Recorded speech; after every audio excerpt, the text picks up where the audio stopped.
నమస్తే. గత కొంతకాలంగా మార్వాడి గో బ్యాక్ అనేది చాలా ఉధృతంగా వినిపిస్తుంది. మనతో పాటు ఉద్యమం తెలంగాణ మార్వాడి గో బ్యాక్ అనే ఉద్యమం స్టార్ట్ చేసిన పిడమర్తి రవి మనతో ఉన్నాడు. 3 నెలల నుంచి ఈ ఉద్యమం స్టార్ట్ అయింది. మరి ఎంతవరకు ఫలితాన్నిచ్చిందో తెలుసుకుందాం. అన్న నమస్తే. నమస్తే.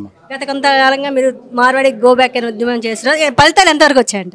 అంటే ఇప్పుడు ఫలితం అంటే ఇప్పటికే ఆశించలేము, కానీ మార్వాడి గుండెల్లో గుబులు రేగుతుంది. కొత్త షాప్ పెట్టాలంటే భయపడుతున్నారు. కొత్త షాప్ పెట్టకుండా 90% ఆగిపోయారు. ఆ 10% కూడా కానియకుండా మేము అడ్డుకుంటాం. రెండవది ఏంటంటే మా డిమాండ్ ఏంటంటే ఆ పెట్టిన షాపులో నాణ్యమైన వస్తువులు అమ్మాలి. మూడవది మాకు ఉద్యోగాలు ఇవ్వాలి. ఒక డిమాండ్లో కొద్ది శాతం వచ్చినాము, మిగతా 2 డిమాండ్లు మాత్రం రాలేదు. ఇంకా ఆల్రెడీ మీరు ఇందాక మీటింగ్లో మాట్లాడుతూ సోషల్ మీడియాలో మాకు వ్యతిరేకంగా పోస్టులు పెడుతున్నారు అన్నారు. అంటే ఎలాంటి వ్యతిరేకమైన పోస్టులు వస్తున్నాయి? అంటే వాళ్ళు ఏం పెడుతారంటే ముస్లింలు రావచ్చా, క్రైస్తవులు రావచ్చా, ఇంగ్లీష్ వాళ్ళు రావచ్చా అంటే ఇంగ్లీష్ వాళ్ళు రావద్దు, క్రైస్తవులు రావు, ముస్లింలు రావద్దు. ఈ 10 రాష్ట్రాలలో ఉత్తర భారతదేశ రాష్ట్రాలతో పాటు ఏ రాష్ట్రం వాళ్ళు కూడా తెలంగాణ రాష్ట్రం రావద్దు. ముందు మా ప్రియారిటీ తెలంగాణ ఫస్ట్, ఆ తర్వాతనే ఎవరైనా రావద్దు అనేది మా కోరిక. ఆల్రెడీ వాళ్ళు మార్వాడి వాళ్ళని దాదాపు 500 సంవత్సరాల నుంచి ఇక్కడే ఉన్నారు. దాదాపు వాళ్ళ సొంత ఆస్తులు కావచ్చు, అసెట్స్ కావచ్చు, అన్నీ ఇక్కడ సడన్గా కొంతకాలంగా ఎందుకు వాళ్ళు వెళ్ళిపోవాలని డిమాండ్ ఎందుకు ఎక్కువైంది? ఈ మధ్యకాలంలో వాళ్ళ అరాచకాల దాడులు ఎక్కువైపోయినాయి, ఆర్థిక అరాచకం ఎక్కువైపోయింది, భౌతిక దాడులు ఎక్కువైపోయినాయి. వాళ్ళు 500 ఏళ్ళ నుంచి వచ్చినా వాళ్ళ స్థానికులు కాలేకపోయినారు. వాళ్ళకి తెలుగు భాష రావట్లేదు, మా సంస్కృతిలో భాగం కాలేదు. 500 ఏళ్ళ క్రితం ఇక్కడ ఇండియా దాండియా లేదు, ఇప్పుడు దాండియా ఆడుతుంది ఇక్కడ. మరి ఎట్లా 500 ఏళ్ళ క్రితం వచ్చిన వాళ్ళకు బతుకమ్మ ఆడాలి కదా, బతుకమ్మ ఆడతలేరు, బతుకమ్మ మనతో కలుస్తలేరు. అందుకోసమనే మేమంటున్నామంటే 500 ఏళ్ళతో క్రితం వచ్చిన వాళ్ళతోటి మా సమస్య కాదు, ఇప్పుడు వచ్చి కొత్తగా షాప్ పెడుతున్న వాళ్ళతోనే మా సమస్య.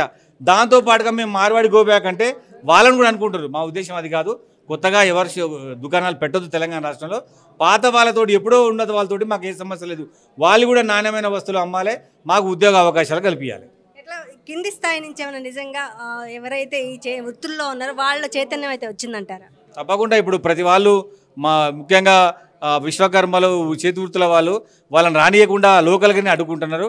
వాళ్ళకు కూడా కాని పరిస్థితుల్లో మాకు చెప్తే మేము కూడా చాలా గ్రామాలు తిరిగి, చాలా జిల్లాలు తిరిగి వాళ్ళని అడ్డుకోవడం జరుగుతుంది. పోలీసు వాళ్ళకి రిప్రజెంట్ చేస్తున్నాం, రాజకీయ నాయకులు చెప్తున్నాం, వాళ్ళు రానియకుండా మా విధాల ప్రయత్నం చేస్తున్నాం. మేము పిడమర్తి ఆల్రెడీ కాంగ్రెస్ పార్టీలో ఉన్నారు. ఎవరైతే కాంగ్రెస్ పార్టీ పిసిసి అధ్యక్షుడు మహేష్ కుమార్ గౌడ్ సపోర్ట్ చేస్తున్నారు మార్వాడికి, ఎట్లా దీన్ని ఎలా చూడాలి? మహేష్ కుమార్ గారు సపోర్ట్ చేయలేదండి.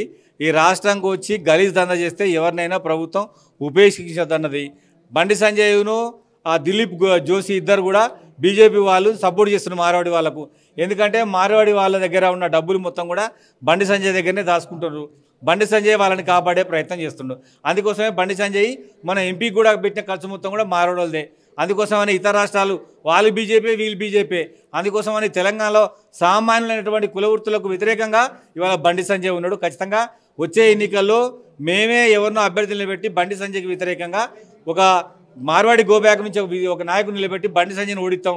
బండి సంజయ్ ఇలాంటి వ్యక్తులు మొత్తం మీద వాళ్ళకి వ్యతిరేకంగా ప్రచారం కూడా చేస్తాం. మార్వాడి గో బ్యాక్ అనే మీటింగ్లు కనిపిస్తున్నాయి, కానీ మరి మార్వాడి ఎందుకు మీటింగ్స్ పెట్టట్లేదు? ఇట్లా మన మీద వ్యతిరేకత వస్తుందని ఇప్పుడు వస్తున్నారు కదా, ఆడ మీటింగ్లు పెడుతుండ్రు, మీరు రావద్దని వాళ్ళకి చెప్తుండ్రు. మన బతుకమ్మకి అక్కడక్కడ చందాలు ఇచ్చిరంట, ఇప్పుడే జరుగుతుండ్రు. ఆల్రెడీ తెలంగాణలో ఉన్నటువంటి అమ్మవారి టెంపుల్లో మొత్తం కూడా తెలంగాణ బ్రాహ్మిన్స్ నెట్టేసి గుజరాత్ బ్రాహ్మిన్స్, రాజస్థాను, ఇతర రాష్ట్రాల హిందీ రాష్ట్రాల బ్రాహ్మిన్స్ మొత్తం కూడా ఆ గుళ్ళల్లో జొరి మన తెలంగాణ బ్రాహ్మిన్స్కి అవకాశాలు లేకుండా చేస్తున్నారు. వాళ్ళ మీద కూడా ఒక సంగతి చూస్తాం, వాళ్ళని కూడా పట్టుబడతాం. పిడమర్తి తెలంగాణ ఉద్యమంలో కూడా చూసాం. ఉద్యమంలో చాలామంది ఊర్లో నుంచి కూడా ప్రతి ఒక్కరు పార్టిసిపేట్ చేయడం ఉద్యమం వచ్చింది. మరి ఈ రవి చేపట్టిన ఉద్యమం ఎలా ఉండబోతుంది? ఇప్పుడు 3 నెలలు అయింది కదా, ఇంకా చాలా టైం ఉంది. టైం చాలా ఉందమ్మా. దీన్ని గ్రౌండ్ స్థాయి వరకు తీసుకుపోతాం. వీళ్ళంతా గ్రామాలకు సంబంధించిన వాళ్ళే. ఎక్కువ ఎఫెక్ట్ ఉన్నది ఎక్కడంటే హైదరాబాద్లోనే. మండలం వరకు వాళ్ళు వచ్చిండ్రు, బొమ్మాయి మిఠాయి, పీస్ మిఠాయి అని. అక్కడ కూడా వాళ్ళని కూడా ఎదుర్కొంటాం. ఇప్పుడే కమిటీలు వేసుకున్నాము.